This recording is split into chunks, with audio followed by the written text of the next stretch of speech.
రకరకాల రుణ ప్రకటనలతో హామీలు గుప్పించే ఆంధ్రప్రదేశ్ ప్రభుత్వం వాటి వితరణకు మాత్రం శ్రద్ధ తీసుకోలేకపోయింది. ఇరుగు పొరుగు రాష్ట్రాల అన్నింటికంటే అప్పుల అందజేతలో ఏపీ వెనుకంజలో ఉంది. ఈ విషయంపై దక్షిణాది రాష్ట్రాల సీఎంల సమావేశంలో పెదవి విరిచిన ప్రణబ్ ముఖర్జీ పుంజుకోవాలని కిరణ్ కు సూచించారు.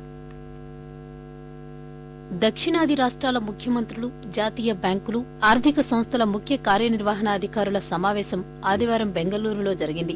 ఆంధ్రప్రదేశ్ సీఎం కిరణ్ సహా కర్ణాటక, కేరళ, పుదుచ్చేరి ముఖ్యమంత్రులు ఇందులో పాల్గొన్నారు. వీరిని ఉద్దేశించి ప్రసంగించిన ఆర్థిక మంత్రి ప్రణబ్ ముఖర్జీ గృహ, విద్య, సూక్ష్మ, చిన్న పరిశ్రమల రుణాల వితరణలో ఆంధ్రప్రదేశ్ బాగా వెనుకబడి ఉందని పేర్కొన్నారు. విద్యా రుణాల్లో తమిళనాడు అగ్రగామి కాగా గృహ రుణాల అందజేతలో కర్ణాటక ముందు వరుసలో నిలిచిందని తెలిపారు. సూక్ష్మ, చిన్న పరిశ్రమల రుణాల వితరణలోనూ ఏపీ పరిస్థితి ఏమంత బాగోలేదని ప్రణబ్ నిట్టూర్చారు. ఈ విభాగంలో మిగిలిన రాష్ట్రాలు 20% వృద్ధి రేటు సాధించాయని తెలిపారు.